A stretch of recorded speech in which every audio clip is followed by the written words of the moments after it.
I gave my daughter a flower shop so she could recover after her husband's death. But when I came for flowers, she was sobbing. Her mother-in-law had seized the shop, forced her to do the dirtiest work for free, and mocked her. I couldn't stand by. These thieves didn't know who they were messing with. Their betrayal will get a harsh payback, and they'll regret every minute. Before continuing, subscribe to the channel, and write in the comments what time it is in your region right now. The bell chimed as I walked into Vivian's Blooms on a Thursday afternoon in August. Something felt wrong immediately. Behind the counter sat a blonde woman I'd never seen, mid-30s, wearing an expensive cream blazer. She scrolled through her phone with French manicured nails, barely glancing up. "Can I help you?" Her tone suggested she'd rather not. "I need arrangements for the Pearl District charity auction, around $2,300 worth. Where's Vivian?" She straightened, reassessing me. Older man, polo shirt, running shoes, not her ideal clientele. "I'm the manager here, Effie Quinn. Vivian is occupied with other duties. I can help you." Manager? I'd given this shop to my daughter Vivian 8 months ago after her husband Brandon died in that accident last December. She was supposed to be the owner. "I'd prefer to speak with Vivian. It's somewhat detailed." As I said, I'm perfectly capable. "Dad?" The voice from the back room was barely a whisper. Effie's jaw tightened. "Vivian, a customer for you." My daughter emerged, and my chest constricted. Vivian had always been slender, but now she looked gaunt, bones visible through thin wrists. Dark circles shadowed her red-rimmed eyes. A stained apron covered old jeans and a faded t-shirt.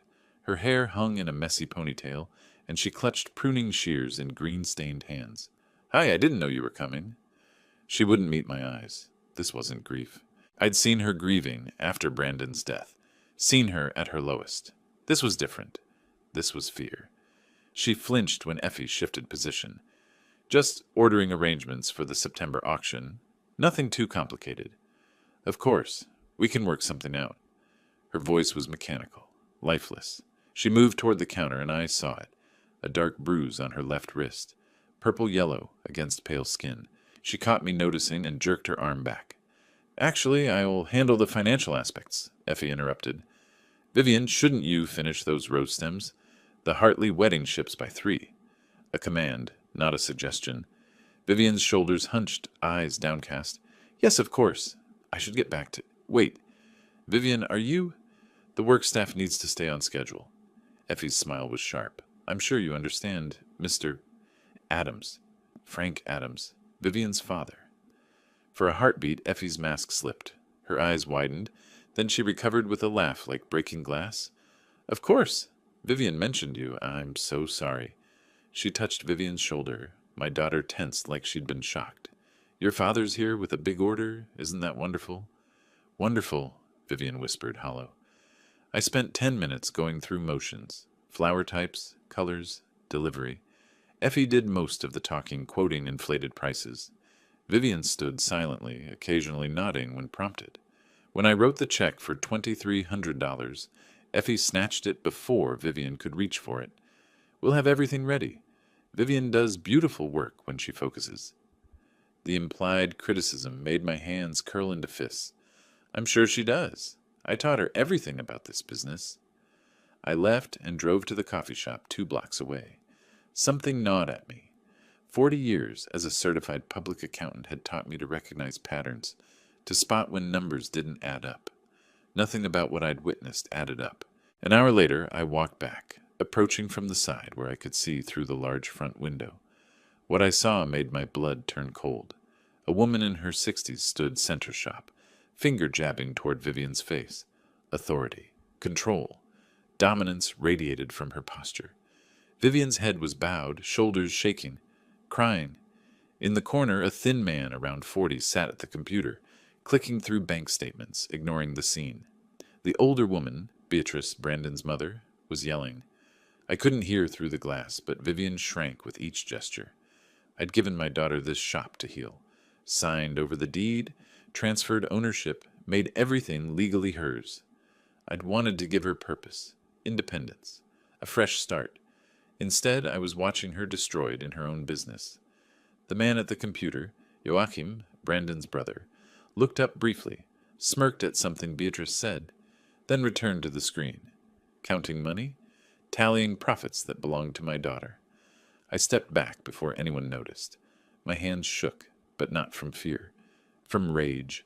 Cold, calculated rage I'd learned to channel, over decades uncovering fraud, exposing people who thought they were untouchable. 40 years finding discrepancies in corporate ledgers, tracking money trails through shell companies, documenting evidence for court. I'd helped bring down executives who'd embezzled millions. I'd prosecuted fraud schemes spanning multiple states. Now I would use every skill I'd acquired to dismantle whatever was happening in that flower shop. Nobody exploits my daughter's grief and walks away. I waited in my car outside the service entrance until 9 p.m. The front door opened. Beatrice, Joachim, and Effie emerged laughing, climbing into a silver Lexus that looked new. $35,000, $40,000 easily. They drove away. 5 minutes later, Vivian exited through the back, locking up. She moved slowly, exhausted. "Vivian!" She spun, keys clutched like a weapon.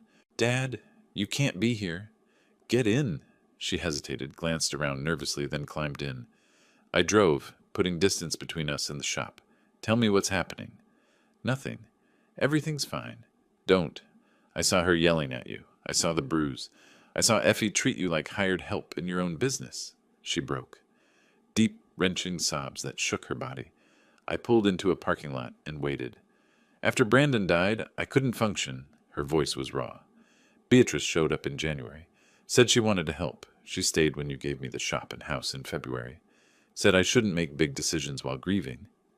I remembered that February morning, signing over the deed to the house on Quimby Street, 2,400 square feet, $685,000, transferring the business registration. I'd wanted to give her security. "She was at Brandon's funeral," I said carefully. She seemed devastated. She was. But then she convinced me to sign a power of attorney. February 18th, just in case I had a breakdown, couldn't handle things. It sounded reasonable. She brought a notary to the house. 2 days after I'd given her the shop, the timeline clicked with sickening clarity. At first, small things. She'd suggest changes, help with vendors.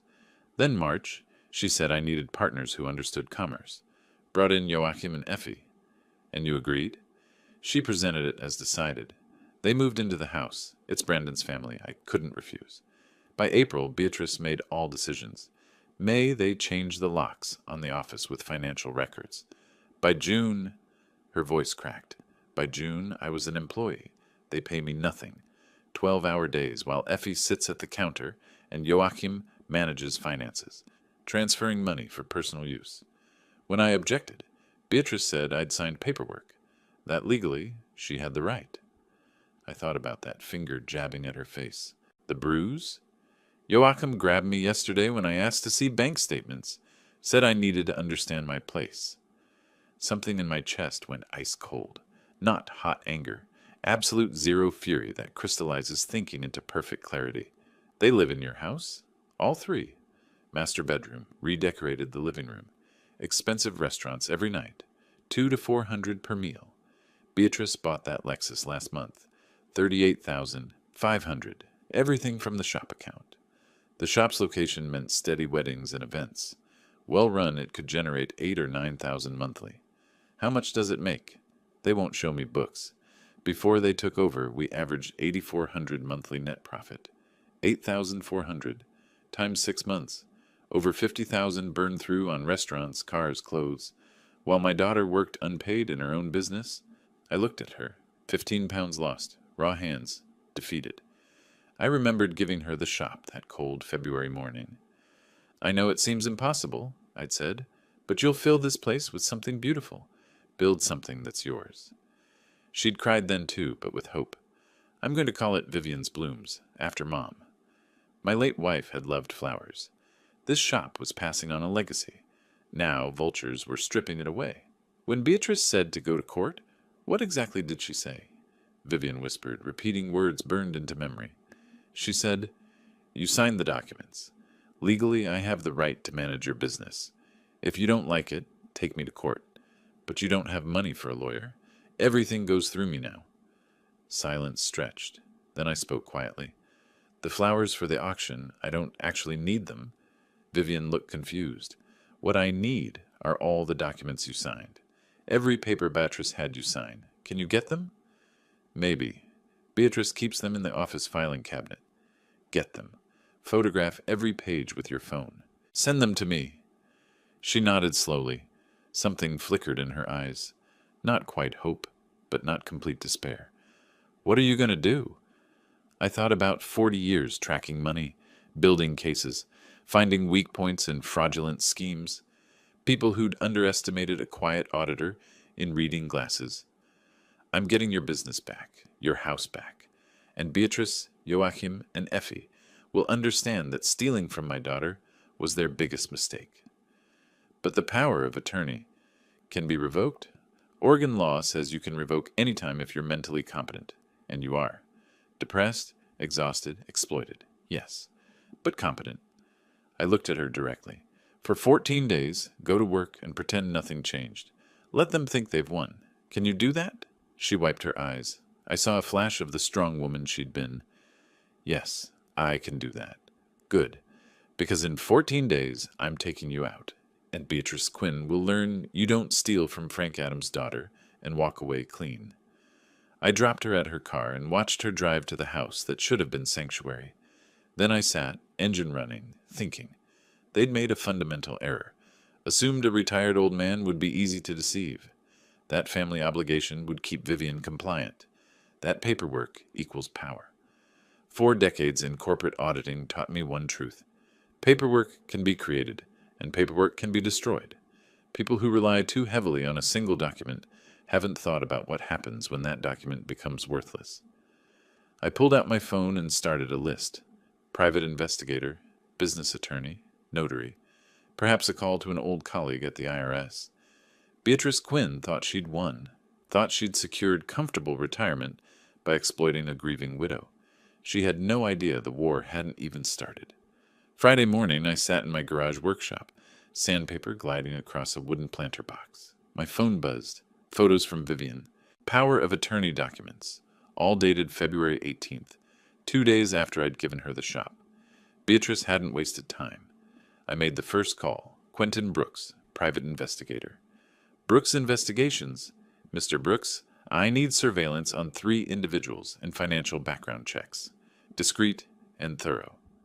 What's the situation? My daughter owns a flower shop in Pearl District. 3 people took control using a power of attorney. I need documentation of how they're spending her money. Business fraud, $1,500 initial plus $200 daily for surveillance. About a week to build a solid case. $3,500. Worth it. When can you start? This afternoon. I gave him everything. Names, addresses, the Lexus plate, shop and house locations. I also need their financial vulnerabilities. Credit debt, liens, anything showing desperation. Public records. You'll have preliminary results tonight. Next, Elizabeth Morgan, the notary who'd witnessed Vivian's signature. Downtown, 3rd floor. Mr. Adams, how can I help? I showed her the power of attorney photos. You notarized this February 18th. Do you remember? She studied it through reading glasses. Yes. The young woman seemed very distressed, crying intermittently. The older woman kept reassuring her it was just a precaution. Did my daughter appear to understand what she was signing? Legally, I verify identity and mental competence. She was grieving, but I couldn't refuse based on emotional state. However, she paused, I noted in my records that she seemed uncertain about the terms. That's unusual. Would you provide a statement? If subpoenaed, or if your daughter requests it directly. Leverage. Everything was leverage. My phone rang. Quentin already. Public records show Joachim Quinn has a judgment against him. $23,000 in credit card debt. Collection agency filed suit 3 months ago. $23,000. That explained the desperation. What about Effie? Surveillance starts now. We'll document everywhere they go, everything they buy. Call me tonight. Final stop. Alan Foster's law office. Downtown, modern, sharp-eyed attorney, 52, business and property law specialist. Mr. Adams. Power of attorney dispute? I laid out everything. He read methodically. The document's legally valid, he said finally, but revocable any time by your daughter, assuming mental competence. She's competent, traumatized and exploited, but competent. Then we revoke it.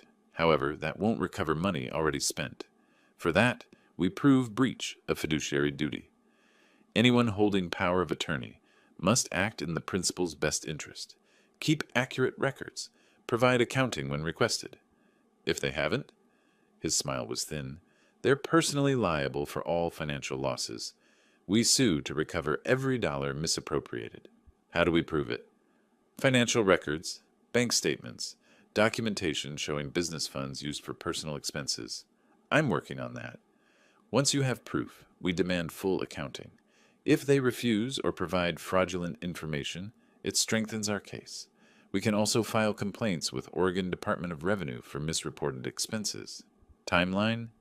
Revocation happens immediately once your daughter signs. Recovery takes months if contested, but we can make their lives very uncomfortable meanwhile. Good. Start preparing documents. He nodded. If they've damaged her property, the house, document everything. Photos, professional assessments, additional damages we can claim. That evening, Quentin called with surveillance results. Your instincts were right. Beatrice and Joachim, lunch at Clyde Common, $237. Effie shopping at Pioneer Place, spent $4,200 at Michael Kors. Business account card, $4,200 on handbags while Vivian worked unpaid. Keep watching. Document everything. Also, the Lexus. Purchased July 15th. $38,500. Financed through the shop's business credit line. 0 down. They'd leveraged Vivian's business credit. Breathtaking arrogance. I sat in my workshop that night watching evening light fade. The planner box sat half-finished. Tomorrow I'd complete it, sand it smooth, make it perfect. The same way I was perfecting my approach. They'd mistaken legal authority for invulnerability. Thought a piece of paper made them untouchable. But legal authority only works when the other side doesn't know the rules better. And I'd spent 4 decades learning every loophole, every requirement, every way to turn confidence into downfall. Beatrice Quinn wanted to play games with paperwork. Let's see how she likes it when someone who actually understands the game starts playing back. Saturday morning, Vernon Hill returned my call. We'd worked together 15 years ago. He was IRS then, now a private tax consultant. Frank Adams, what's this about? I explained the situation, not as a father, but as someone who'd discovered potential tax fraud. Running personal expenses through business accounts? His voice sharpened. Textbook fraud. The IRS loves these cases. Can I file anonymously? You report as a concerned party. Oregon Department of Revenue handles state taxes. Coordinates with IRS. Provide documentation. They'll investigate. What documentation? Bank statements showing questionable transactions. Photos of personal purchases. Anything proving they're claiming personal expenses as business deductions. If they can't provide proper records? Vernon laughed. Penalties, back taxes, possible criminal charges. At minimum, an audit that'll cost them more in fees than they stole. Perfect. I'll send you what I have. Make sure your documentation's solid. The state doesn't like wild goose chases. Trust me, it'll be solid. Quentin's reports came daily. Sunday, Le Pigeon dinner, $342. Monday, Effie at Day Spa, $620. Tuesday, Joachim at Sports Bar, repeatedly using the business card. Every transaction photographed and documented. By Wednesday, I had everything needed. I spent that evening organizing evidence.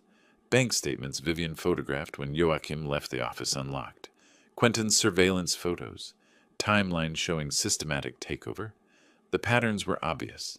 Personal expenses disguised as business costs. No proper accounting. No separation between personal and business finances. Amateur hour embezzlement I'd seen 100 times. The kind almost insultingly easy to prosecute.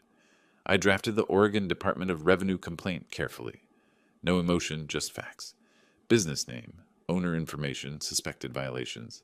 Attached documentation. Submitted anonymously online. Friday morning, 5 days later, Vivian texted, Inspector at shop, Beatrice panicking. I allowed myself a smile. First domino fallen. That evening, Vivian called with something new in her voice. Not hope exactly, but close. Inspector said they need corrected records within 30 days, or face $15,000 penalty. Beatrice is losing it. blaming me for messing up bookkeeping. What did you say? Nothing, like you told me. But Dad, they're scared. Really scared. Good. Let them be scared. Don't react. Don't defend. Just watch and remember. I sat in my workshop after, running my hand over the finished planter box. Smooth, solid, perfect. Tomorrow I'd deliver it to Vivian, a gift from father to daughter, something beautiful made with care. The Quinns would see a simple gesture. They had no idea it represented something else. Patience, precision, satisfaction of work done right. Alan Foster called Monday. Revocation documents ready. When your daughter signs, we execute immediately and notify all parties, bank, business partners, everyone relying on Beatrice's authority. How quickly does it take effect? The moment your daughter signs and we notify everyone, Beatrice's authority ends. Can't access accounts, make decisions, nothing. The money already taken? That's where it gets interesting. After revoking, we demand full accounting of all transactions. Oregon law requires fiduciaries to maintain detailed records and provide them on request. If she can't or won't, we file suit for breach of fiduciary duty. If records are fraudulent, even better. Fraud is fraud, whether in original transactions or attempted cover-up. I thought about Joachim's inevitable pathetic Excel spreadsheet. They'll make mistakes. They usually do. People clever enough to steal rarely think they'll need to defend themselves in court, so they get sloppy. When do we execute revocation? Whenever you're ready. But I'd suggest timing for maximum impact. If they're stressed about the tax audit, hitting them with sudden authority loss multiplies pressure. I considered this. The art of pressure wasn't just applying it. It was applying it at precisely the right moment, in sequence, so each blow landed before they'd recovered from the last. One more week. I want them panicked about taxes before we pull the rug completely. Alan's voice carried approval. You've done this before. Different context, same principles. That week I watched the Quinns scramble. Quentin's reports showed arguments outside the shop. Effie crying in her car. Expensive restaurants stopped. Spending slowed to a trickle. Pressure was working. Thursday evening, I delivered the planter box to Vivian at closing. She ran fingers over smooth wood, tears in her eyes. It's beautiful. For the front window, something I made for you. She looked at me with understanding. This wasn't just a planter box. It was a promise, a reminder that her father built things carefully, patiently, with attention to detail, and that I was building something now. 2 more weeks, I said quietly. Can you hold on? Yes. Her voice was stronger. Yes, I can. I drove home as sunset painted the sky, orange and pink. My phone buzzed. Another report from Quentin. More documentation. More evidence. More nails in the coffin I was building. The Quinns thought they'd secured their future exploiting a grieving woman. They'd gotten comfortable in their theft, confident in their control. They had no idea everything they'd built was about to collapse, and I was going to enjoy watching every moment of it. September 8th, Alan Foster's office. He slid a document across his desk. This is a formal request for financial accounting. Under Oregon law, anyone holding power of attorney has fiduciary duties. They must provide full accounting when the principal requests it. I read through the letter. Professional, clinical, devastating. It demanded complete financial reports of all transactions under Beatrice's authority for 6 months. Every dollar in, every dollar out. What if she ignores it? First letter is a request. If ignored, the second warns of legal consequences, breach of fiduciary duty, potential lawsuit, revocation of the power of attorney. Alan tapped the document. Most people panic at the second. If she fakes the records, his smile was razor thin, then she's committed fraud on top of breach of duty. I signed authorization. Send it by courier. I want proof of delivery. The letter arrived that afternoon. Quentin's associate caught it on camera. Beatrice signing for it, opening it at the counter, then crumpling it and throwing it in the trash. Predictable. 7 days later, September 15th, the second letter arrived. Thicker, more official. Quentin sent surveillance video. Beatrice went pale reading it. She called Joachim over, jabbing her finger at the paper. He shook his head, hands gesturing wildly. That evening, Vivian called. They're freaking out. Beatrice says the letter is illegal harassment. Joachim's been locked in the office for hours. Let them panic. Don't react. Dad, this is really working, isn't it? Exactly as planned. 3 days later, September 18th, Joachim's financial report arrived. I spread the pages across my kitchen table and laughed out loud. Amateur hour. A basic Excel spreadsheet with categories like business expenses and operational costs. $4,200 listed as marketing materials, on the date Quentin photographed Effie buying Michael Kors handbags.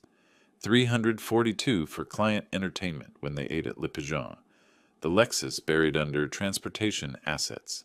Every personal expense categorized as business costs. No receipts, no logic. Monthly totals didn't match bank statements. I called Alan. I have their financial report. It's a joke. Send it over. This is exactly what we need. Quentin delivered his latest findings at a coffee shop. He slid a folder across the table. Joachim's in worse shape than we thought. $23,000 judgment. Collection agencies threatening wage garnishment. 3 maxed credit cards. Total debt around $37,000. Court date October 22nd. I opened the folder. Bank records, credit reports, court filings, all public, all legal. And Effie? Financing her lifestyle entirely through the shop. Past week alone, $6,200 on personal purchases, all on the business card. He pulled out another document. Lexus payment due October 1st. $1,400. If they can't access the account, they can't pay. The pieces fell into place with mathematical precision. The Quinns weren't just greedy, they were desperate. They'd built their lifestyle on Vivian's money, and now the foundation was cracking. Keep watching. I want to know when they realize they're trapped. That weekend, I finished another planter box in my garage. My phone buzzed. Alan. I've reviewed Joachim's report. Textbook fraud. I can tear this apart in 5 minutes in front of a judge. Next move? We demand a meeting to discuss discrepancies. When they can't explain, we revoke the power of attorney. But Frank, he paused, this report is so bad it's a gift. They've handed us everything to prove breach of fiduciary duty and possibly embezzlement. How long until we act? 1 more week. Let them think they've satisfied the requirement. Then we strike. That week crawled. Quentin's reports showed the Quinns returning to lavish spending. More dinners, more shopping. They thought they'd dodged the bullet. The bullet was still in the chamber. September 25th. I picked up Vivian after closing. She looked tired but determined. Are you ready? She nodded. What do I need to do? Tomorrow, Alan's office. You sign 1 document. Then we watch their world collapse.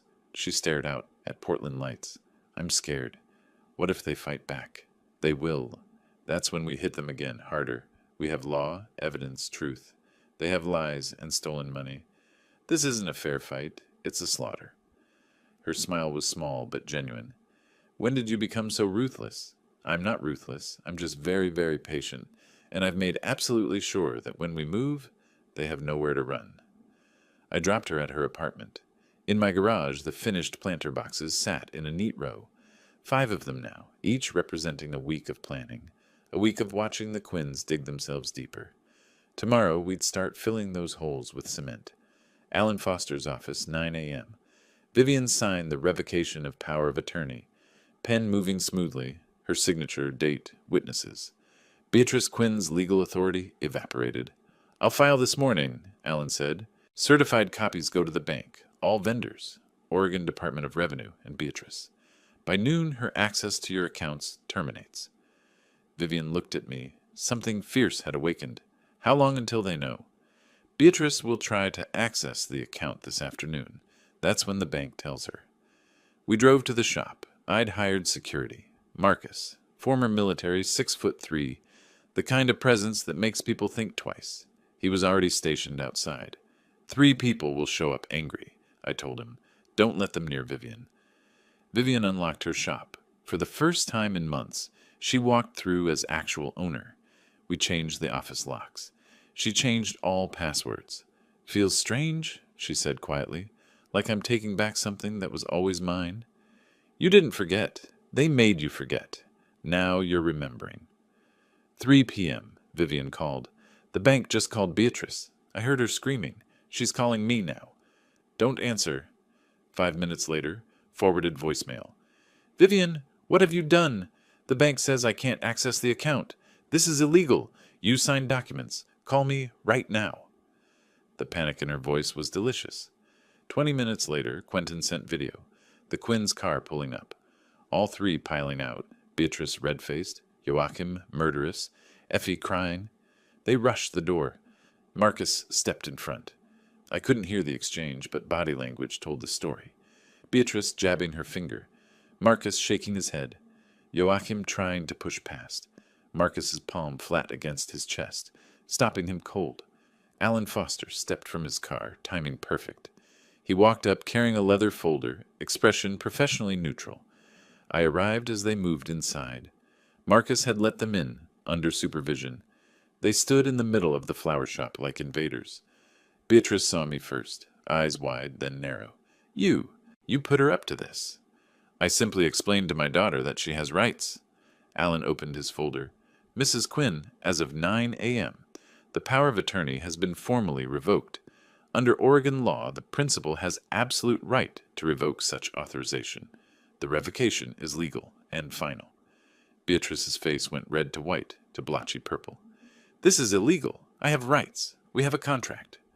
"You had a power of attorney, which is conditional authorization that can be revoked at will. It has been revoked." Alan's voice never changed pitch. "You no longer have any authority over Ms. Adams Quinn's business or finances." Joachim stepped forward, his hands clenched, jaw tight. "You can't just kick us out." "You were managing under authority that no longer exists," Alan said. "As of now, you're trespassing. Miss Adams Quinn is offering courtesy of leaving voluntarily. If you refuse, she'll call police." Effie's voice came out shrill. "This is insane. We gave up everything to help her." I couldn't help myself. "From what I've seen, Vivian did the work while you three spent the profits."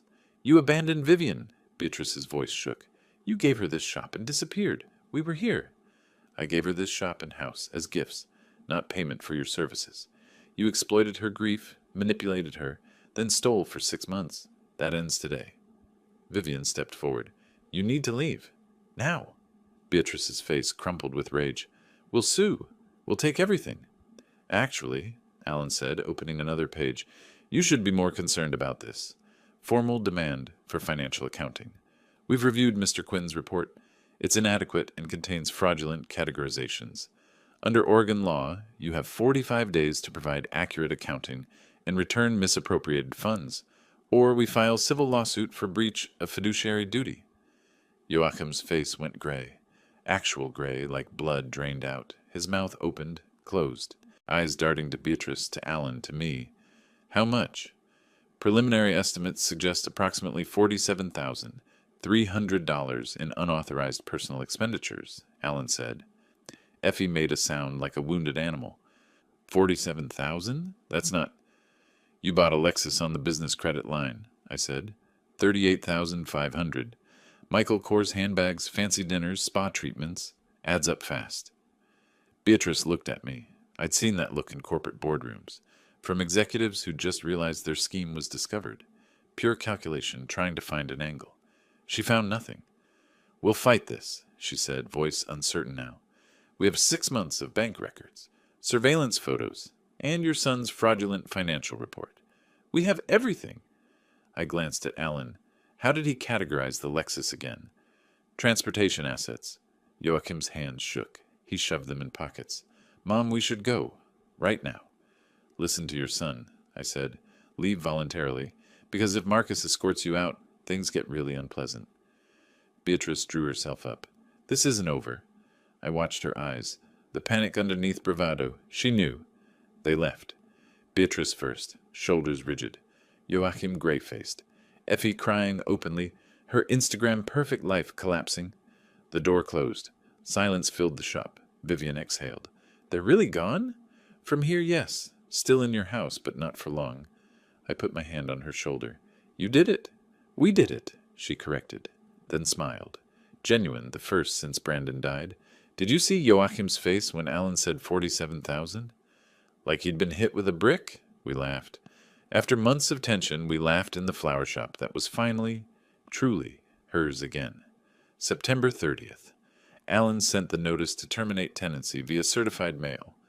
Under Oregon law, they were guests who'd overstayed their welcome. No lease, no rent payments, no legal right to remain in Vivian's house. 30 days to leave. I expected resistance. Beatrice didn't disappoint. October 1st, Vivian's phone rang. I was with her at the shop, helping reorganize the office they'd locked her out of for months. Files everywhere, passwords changed back, finally restoring order. "It's Beatrice," Vivian said, showing me the screen. "Put it on speaker." "Vivian," Beatrice's voice dripped with wounded dignity, "I just received a horrible letter from your lawyer." "Eviction? How could you do this to me?"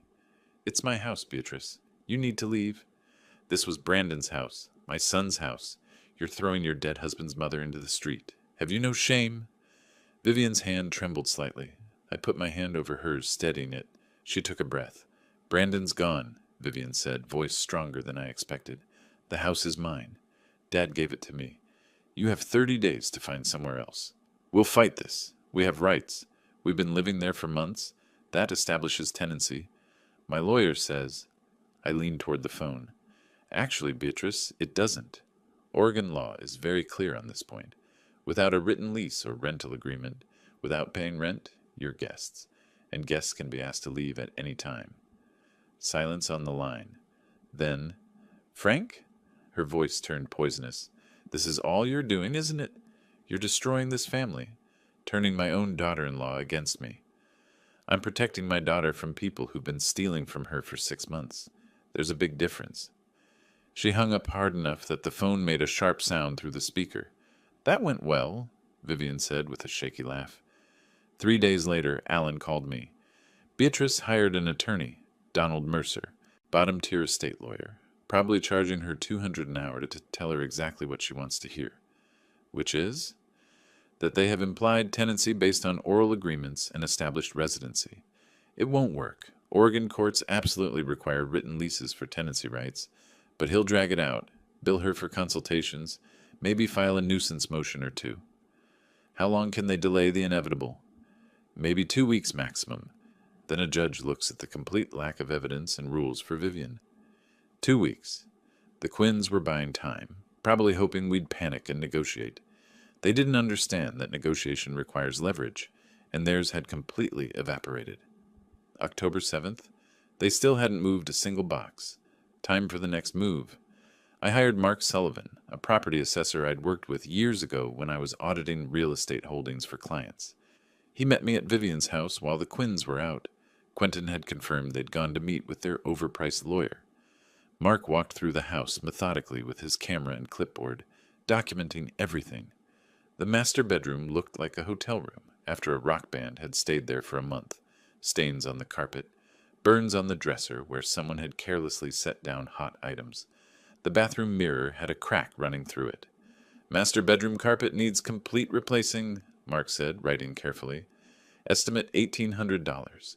Dresser damaged beyond any repair, $900. Bathroom mirror, $300 to replace." Living room. Dark red wine stains on Vivian's cream-colored sofa. Coffee rings permanently marking the antique end tables she'd inherited from her grandmother. "Sofa needs professional cleaning or replacement, $1,200. End tables require professional refinishing, $800 minimum." The kitchen was somehow even worse. Grease splattered on walls they'd apparently never bothered to clean. A broken cabinet handle. Scorch marks on the beautiful granite counter. By the time Mark finished his thorough inspection, the total damage was $8,700.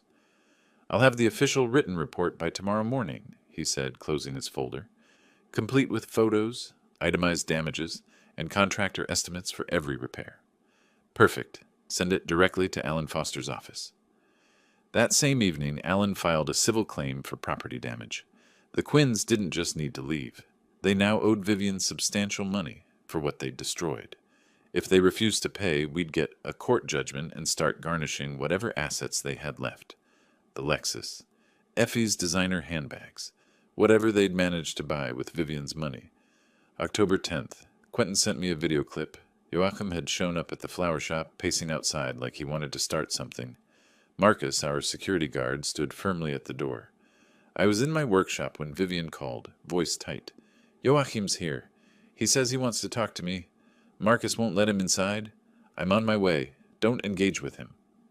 I arrived in 15 minutes. Joachim stood outside on the sidewalk, pacing like a caged animal. When he saw me climbing out of my car, his face darkened with barely contained rage. "This is between me and Vivian," he said. "Everything involving my daughter is between you and me now," I said calmly, walking up to stand next to Marcus. "You've poisoned her against us. We helped her. We took care of her when she had nothing.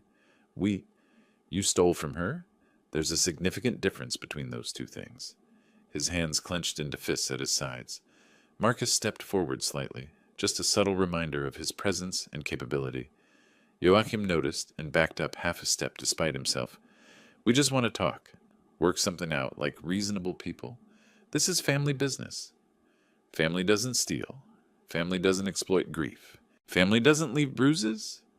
I pulled out my phone, opened a photo, the bruise on Vivian's wrist from back in August, the day I'd discovered what was really happening. "I have this. I also have surveillance footage of you physically grabbing her arm when she dared to ask to see financial records. I have video recordings of you threatening her, multiple instances." His face went pale, then flushed red. That's not... "You did. All of it. And if you come anywhere near my daughter again, I'm filing an official harassment complaint with the police." "That's criminal, Joachim. Not civil law. Criminal charges. You want a criminal record? Because that's exactly what happens when you keep threatening people who have evidence against you." He opened his mouth, closed it. I could see the calculation happening behind his eyes, weighing his desperation and anger against the very real consequences I was laying out. "We have nowhere to go," he said finally, voice dropping to something almost pleading. "No money, no place to stay." "That's not Vivian's problem anymore. You had 6 months of completely free housing while you spent every dollar she earned. You should have been saving for your own place instead of buying Lexuses and designer handbags." I paused, letting that sink in. "You have until October 30th. After that specific date, the sheriff will personally escort you out, and the property damage claim stands regardless. Either you pay it voluntarily, or we get a judgment and take it from you. Mom's going to fight this. Let her fight. Every single day she fights costs her more in legal fees she can't afford. Donald Mercer's billing meter is running constantly. How much has she paid him already? 2,000? 3? More?" His jaw tightened. Direct hit. I'd struck exactly where it hurt. "We're not the bad guys here," he said, but his voice had no conviction left in it. "No, you're just the thieves. I suppose there's a distinction in your mind." He stood there another long moment, visibly deflated, then turned and walked back to his car without another word. I watched him drive away, noting the slight swerve as anger made his driving reckless. "That was cold," Marcus observed quietly. "That was necessary."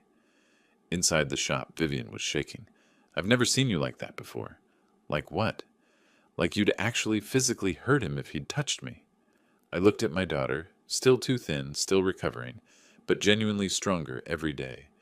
I wouldn't have hurt him physically, but I would have made absolutely certain he understood the consequences of trying. She hugged me tightly. "Thank you." "For what?" "For being scary when I needed you to be scary for me." I smiled despite everything. I spent 40 years making nervous executives sweat in corporate boardrooms. This is the exact same skill set, just much better applied. October 12th, Alan called with the news I'd been expecting. The judge reviewed Beatrice's motion this morning. Denied completely. No legal basis whatsoever. They have until October 30th to vacate voluntarily, or the county sheriff physically forces them out with a formal eviction. And the property damage claim? Still officially pending, but with all the documentation Mark provided, it's absolutely solid. They'll owe every penny whether they contest it or not. The evidence is overwhelming. The pieces were falling into place exactly where I'd carefully placed them. The Quinns were completely cornered now. No business access, no free housing. Facing multiple financial demands, they had absolutely no way to meet. But I still wasn't quite done yet. October 13th, I met with Patricia Chambers, a forensic accountant I'd worked with on previous corporate fraud cases.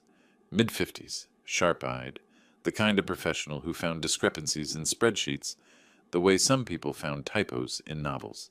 I need a complete forensic audit of this small business for March through September, I said, handing her Vivian's detailed bank records and Joachim's laughably pathetic financial report. Patricia scanned the documents quickly, her eyebrows rising higher. This is seriously what they submitted as official accounting? That's exactly it. She laughed, a short, sharp sound of professional disbelief. I can have a preliminary analysis ready in 3 days. Full forensic report with documentation in 1 week maximum. Do it. Spare no detail. 3 days later, Patricia sent her preliminary findings via encrypted email. I read through them twice carefully, checking every number, following every paper trail she'd documented. It was somehow even worse than I'd initially thought. Total misappropriated. $47,300 exactly. Complete breakdown, personal restaurant dining, $8,400. Luxury vehicle purchase, $30,500. Clothing and accessories, $4,200.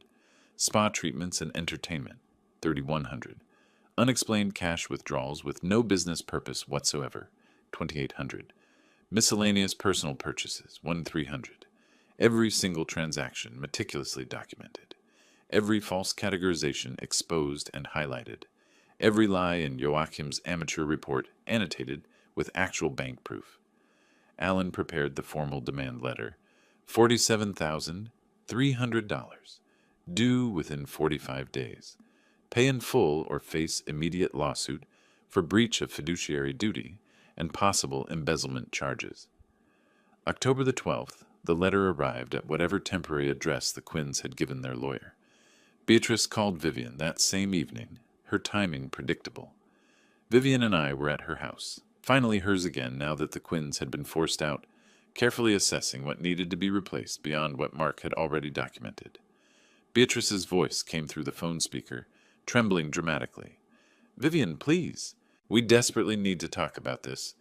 This horrible demand letter." "There's nothing to talk about, Beatrice. You took $47,300 that wasn't yours. You need to return every penny of it." "I don't have that kind of money. We spent it all. We genuinely thought we were properly managing the business. You thought you were stealing from me while I grieved." I smiled slightly. Vivian's voice had absolutely none of the hesitation, none of the guilt-induced compliance I'd heard back in August. She'd finally found her backbone again. "I'm Brandon's mother." Beatrice's voice rose to near hysteria. "I was grieving too. I only ever wanted to help you. I loved my son. You wanted to help yourself to my money. That's what you actually wanted. Please, I'm begging you now. We can surely work out a reasonable payment plan. $1,000 a month. I can probably manage that amount." Vivian looked at me questioningly. I shook my head firmly. "No payment plan," Vivian said clearly. "Full amount immediately, or we go to court." "But that's impossible. We don't have—" "You told me back in June that if I didn't like how you were running my business, I should take you to court. Do you remember saying that? You said I couldn't possibly afford a lawyer. You said I'd just have to accept whatever you decided to do." Vivian's voice turned to pure ice. "Well, I found an excellent lawyer, and now you're the one who can't afford this fight." Beatrice's tone shifted dramatically. The wounded mother act disappeared completely, replaced by something much uglier underneath. "You're making a terrible mistake right now. Brandon would be absolutely ashamed of you treating his mother this way. Brandon loved me deeply. He would have wanted me to be happy and successful. You just wanted my money for yourself. What about family loyalty? What about honoring the dead properly? You're not my family anymore, Beatrice. You permanently lost that right when you physically grabbed my wrist hard enough to leave a bruise, when you locked me out of my own office, when you forced me to work 12-hour days completely unpaid, while you spent every cent of my profits on yourselves. I'll tell everyone what you've done.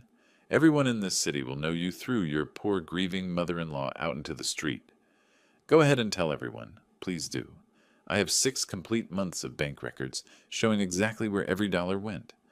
I have a professional forensic audit from a certified accountant. I have a fraudulent financial report with your son's signature on it. Tell absolutely everyone. I genuinely love for people to know what you really are underneath." Complete silence on the line. Then Beatrice hung up without another word. Vivian sat down heavily on the repaired sofa. Did that really just happen? Did I actually say all that to her? You just won, I said firmly. Completely and totally.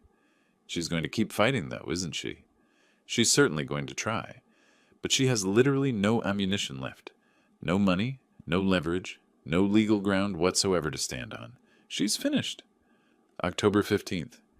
Beatrice's overpriced lawyer filed an official response to the civil claim, a desperate 30-page document that basically argued the Quinns had reasonably believed they were legally entitled to manage the business funds as they saw fit, and that any misuse was simply unintentional misunderstanding rather than deliberate fraud. Alan sent me a copy. I read it carefully in my workshop while sanding yet another new planter box for Vivian's shop. This is pure desperation, Alan said over the phone, sounding almost amused. They're throwing absolutely everything at the wall and desperately hoping something, anything, will stick. Will any of it actually work? Not even a remote chance. Intent doesn't matter at all in breach of fiduciary duty cases. They had clear legal obligations. They failed to meet those obligations. They misappropriated funds. That's the entire case. The evidence is overwhelming. So what happens now in the process? We file for summary judgment. With Patricia's complete forensic report, the obviously fraudulent accounting Joachim submitted, and 6 months of detailed bank records, there's absolutely no factual dispute possible. The judge will rule in our favor without even requiring a full trial. What's the timeline? Hearing scheduled in 2 weeks. Judgment will probably come about a week after that. Then they have exactly 90 days to pay in full, or we start legally seizing whatever assets they have left. I ran my hand over the smooth wood, feeling the grain. Everything was proceeding exactly as I'd planned from the beginning. The Quinns had made their choices. Steal, lie, manipulate. Now they were facing the inevitable consequences. But I knew Beatrice's personality. She absolutely wouldn't accept defeat, quietly. October 18th, she proved me right yet again. Vivian called, voice tight with stress. Dad, Beatrice posted something on Facebook. People are commenting on it. Some of them are saying absolutely terrible things about me. I pulled up Facebook on my laptop. Beatrice's post was public, written in the wounded victim tone she'd perfected over months. After my beloved son's tragic death, I moved to Portland specifically to support his grieving widow. For 8 long months, I've poured my heart and soul into helping her maintain the business her father gave her. Now she's cruelly throwing me out of my son's home, the home where I still feel his precious presence every day. She's falsely accusing me of theft. She's turned my own family against me. This is how she honors Brandon's memory, by destroying his mother. Comments ranged from genuinely supportive to absolutely vicious. People who didn't know any of the full story. People who only saw a grieving mother being mistreated by her ungrateful daughter-in-law. People calling Vivian selfish, ungrateful, heartless, cruel. I watched Vivian's hard-won confidence crack slightly, the old self-doubt creeping back in. Don't read those comments, I said firmly. We're going to handle this situation completely differently. How? By telling the absolute truth to the people who actually matter to your business and life. I started making phone calls. Vivian's regular customers, her flower vendors, the people who'd known her well before the Quinns arrived and during their takeover. By October 20th, I had 15 people confirmed for a special meeting at the shop. It was finally time to reveal absolutely everything. October 18th, 15 people gathered in Vivian's blooms. I'd invited her most loyal customers, the ones who'd watched her build this business before Brandon died, her flower suppliers, the baker from next door, the woman who ran the coffee shop across the street. Beatrice's Facebook post glowed on my laptop screen, projected onto the wall, her wounded victim narrative, the vicious comments from strangers. Thank you all for coming, I started. Some of you may have seen accusations online about my daughter. I want to show you the truth. I pulled up Patricia's forensic report. The numbers filled the screen. From March through September, $47,300 were taken from this business. Here's where it went. Click. Bank statements appeared. Highlighted transactions. $38,500 for Alexis, $4,200 at Michael Kors, $8,400 at restaurants. I let that sink in. While my daughter worked 12-hour days without pay, the Quinn family spent her money on luxury items. Phyllis Miller, a regular customer for 3 years, leaned forward. I knew something was wrong. Vivian used to smile when I came in. Then she just looked scared. Because she was, I said quietly. I pulled up the next document. This is the power of attorney that Beatrice Quinn convinced Vivian to sign while she was grieving. And this? I displayed Joachim's pathetic financial report. This is what they submitted when legally required to provide accounting. Notice the date Lexus was purchased. Matches transportation assets. The Michael Kors purchases are listed as marketing materials. Gary Thornton, who supplied our roses, shook his head. Beatrice tried to demand wholesale discounts from me, said she was the new owner. I told her I only dealt with Vivian. She got nasty about it. Can I ask something? This from Monica Chen, who owned the coffee shop. Why didn't Vivian fight back sooner? Vivian, sitting beside me, spoke. Her voice was steady now, because I thought I deserved it. I was drowning in grief. When Beatrice told me I'd signed away my rights, I believed her. When she said I was incompetent, I believed that too. She paused. My father showed me the documents. Showed me I still owned everything. Showed me they were thieves, not family. What happened to your wrist? Phyllis asked, pointing to the photo on screen, the bruise from August. Joachim grabbed me when I asked to see the business account. Vivian's voice didn't waver. That's when I learned what family really meant to them. Silence filled the shop. The kind of silence that hardens into something sharp. I'm asking you to do one thing, I said. If anyone asks you about that Facebook post, tell them what you know. Tell them what you saw. The truth is simple. These people exploited a grieving widow, stole from her business, and destroyed her home. Now they're facing consequences. They didn't just agree. They were angry. Over the next 3 days, Beatrice's Facebook post transformed. Her supporters vanished, replaced by comments from people who actually knew what happened. I watched Vivian cry in the back room while Beatrice screamed at her about proper customer service. This woman was never a victim. Phyllis Miller. Beatrice Quinn demanded I give her store credit without receipts, claiming she managed the business. I refused. She threatened to report my business to the Better Business Bureau. She's a con artist. Gary Thornton. I saw Effie Quinn brag on Instagram about her successful flower business while Vivian worked in dirty clothes. Nothing about this family was genuine. Monica Chen. The narrative flipped completely. Beatrice tried to delete the post, but screenshots had already spread. October 25th arrived, the deadline for the $47,300. Silence from the Quinns. October 26th, my workshop. I was sanding a new planter box when the door opened. Beatrice stood there, no Lexus outside. It had been repossessed. She wore clothes I recognized from months ago. Her hair needed dyeing.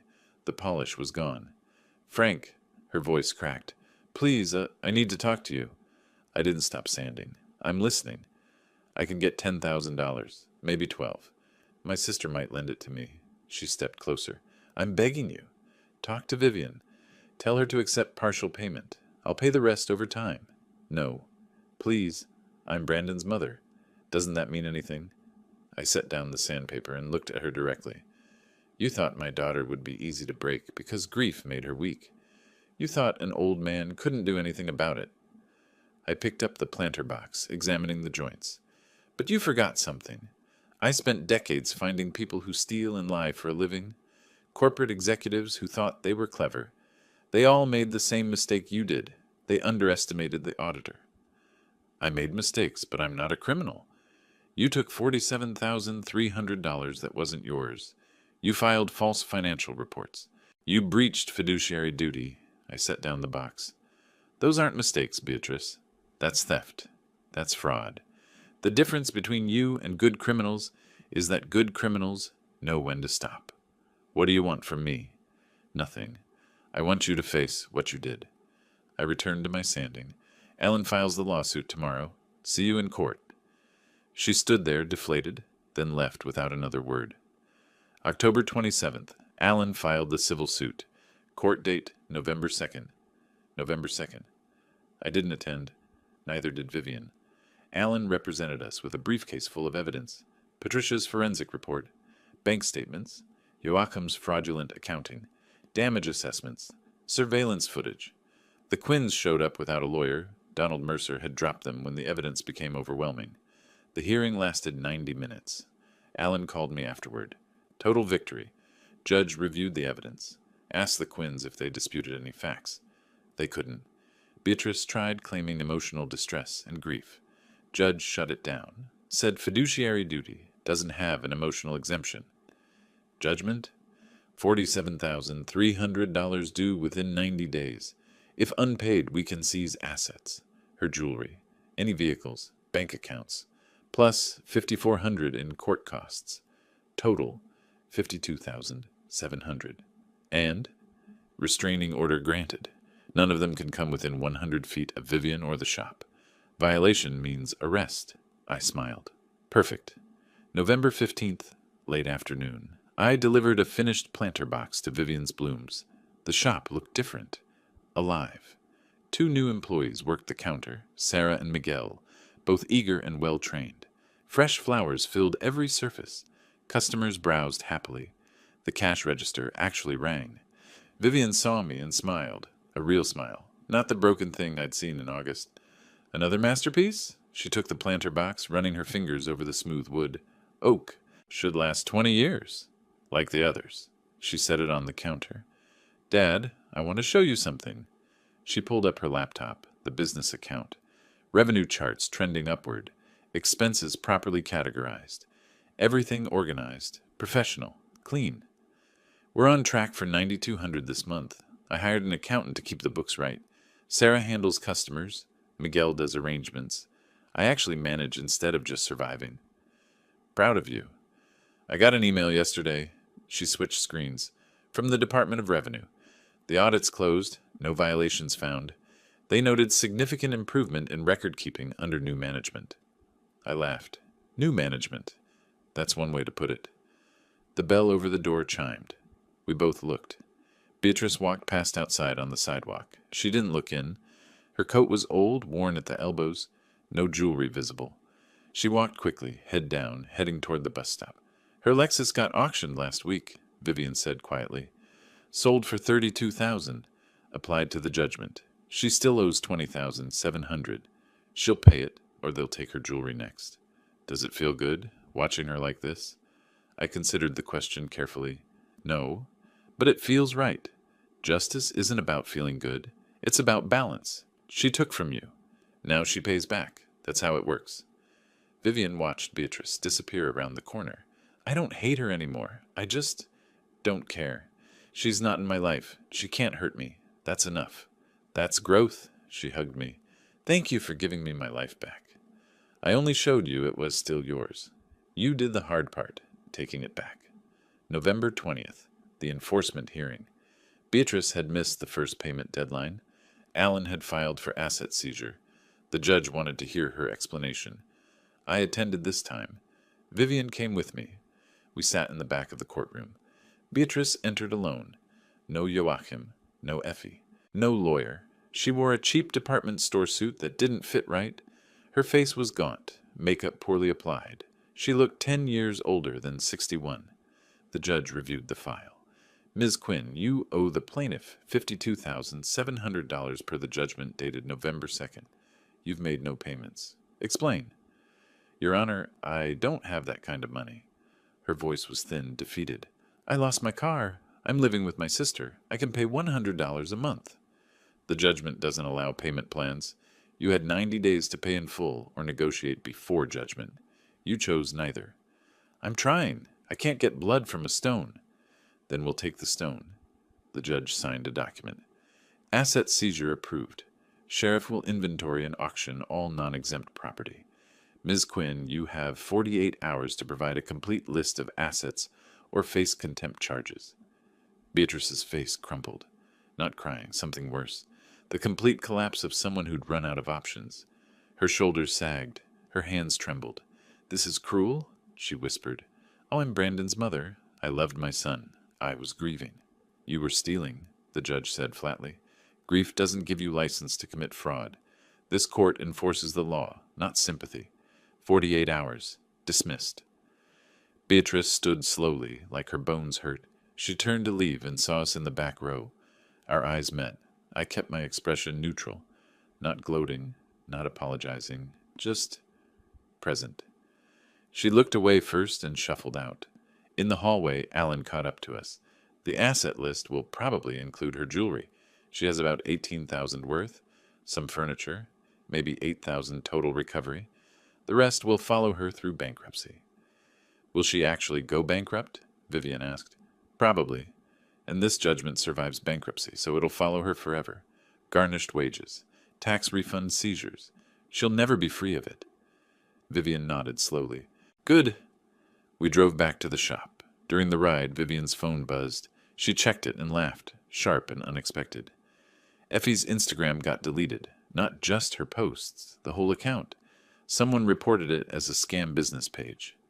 Shame, I said, not meaning it. Joachim's working at a warehouse. His Facebook says he's a logistics coordinator. I checked the company. He loads trucks for $15 an hour. That's 15 more than he earned stealing from you. True. We pulled up to Vivian's Blooms. The afternoon sun made the storefront glow. Through the window, I could see Sarah helping a customer with a bouquet, Miguel arranging roses in the back, the rhythm of a business running properly. Come inside, Vivian said. I want to show you something. Inside, she led me to the office, the one they'd locked her out of for months. Now it was hers again. Organized files, clean desk, her name on a nameplate. She pulled out a framed document from her desk drawer, the deed to the shop, her name in bold letters, signed by me last February.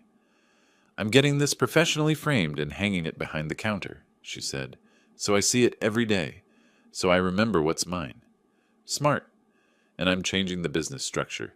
Sarah and Miguel will become partial owners after 1 year, 10% each. I want people invested in success, not just collecting paychecks. I smiled. You're thinking like a real business owner now. I am one. I forgot for a while, but I remember now. Miguel called from the front. Vivian, the Portland Garden Club called.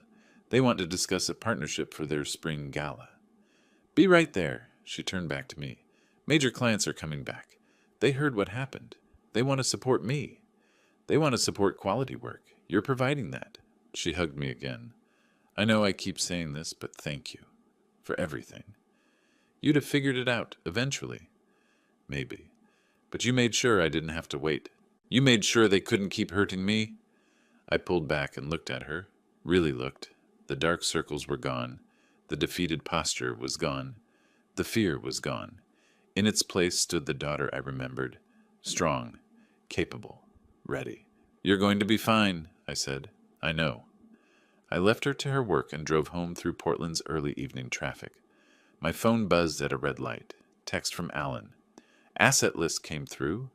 Beatrice has $18,400 in jewelry, $1,300 in furniture. Total recovery estimate, $21,600. Shortfall, $31,100. Pursuing wage garnishment from her part-time job. Will recover $400 a month for approximately 7 years. 7 years of payments. 7 years of remembering what she'd done. Justice. December 15th. 1 month later. I finished another planner box in my workshop. This one was for Vivian's front entrance. Larger, more ornate.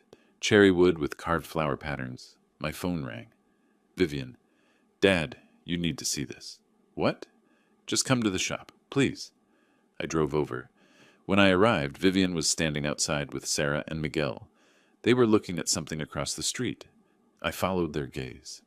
Beatrice, walking past on the opposite sidewalk. She glanced toward the shop, one brief look, then kept walking. She wore a cheap coat and carried grocery bags. No Lexus, no jewelry, no pride. She didn't try to cross the street, didn't try to approach, just walked past and disappeared around the corner. That's the third time this week, Vivian said quietly. She walks this route to the bus stop, always looks over, never stops. The restraining order's working, I said. I don't think that's why she doesn't stop. Vivian watched the corner where Beatrice had vanished. I think she knows there's nothing left to say. Is she bothering you? No, it's just sad. Watching someone who used to be so powerful reduced to walking past something they can't have anymore. That's consequence, not tragedy. I know, but I can still see it for what it is. We stood there a moment longer. Then Vivian turned back to the shop, to the life she'd rebuilt, to the business that was finally, completely hers. "Come on," she said. "Sarah made coffee. Miguel brought pastries. Let's celebrate being alive and free." I followed her inside. Through the window, I took one last look at the corner where Beatrice had disappeared. She'd walked away because she had no choice, because the law said she couldn't come closer, because she'd lost the gamble she'd made when she thought grief made people easy targets. The planter boxes I'd built sat throughout the shop, filled with flowers. Each one represented a week of planning, a week of patience, a week of knowing that justice isn't fast, it's thorough. Vivian handed me coffee. We sat in her office, surrounded by the business she'd saved. "So," she said, "what's next for you?" "I have 6 more planter boxes to build. The charity auction wants custom pieces." "Besides that," I smiled, "same thing as always. Woodworking, reading, maybe teaching a financial literacy class at the community center. Someone should teach people how to spot fraud before they fall for it." "You'd be good at that." "I've had practice." We drank our coffee. Outside, Portland moved through its December afternoon. Customers came and went. Sarah rang up sales. Miguel arranged flowers. The business hummed along like it should have all along. Vivian's phone chimed. She checked it and smiled. Quentin just sent his final bill, $3,500 for surveillance. Says it's the most satisfying case he's worked in 5 years. Worth every cent. Absolutely. The shop bell chimed. A customer entered, asking about wedding arrangements. Sarah handled it smoothly, pulling out sample books, asking questions, building rapport. This was what success looked like. Not dramatic, just steady, just right. I finished my coffee and stood. I should go. "Let you work." "Hey, Dad." "Yeah?" "Next time I'm having a problem, I'll tell you sooner." "Good plan." I drove home through streets decorated with early holiday lights. My phone sat silent. No crisis calls, no emergency meetings, no battles to fight. The story was over. The theft had been exposed, prosecuted, punished. The victim had become the victor. The criminals faced their consequences. Justice, as it turned out, wasn't complicated. It just required patience, documentation, and the willingness to see things through to the end. I'd given my daughter a flower shop. She'd lost it to thieves, and together we'd taken it back. That was enough. If you liked this story, please like this video, subscribe to the channel, and share your impressions of this story in the comments. To listen to the next story, click on the box on the left. Thank you for watching.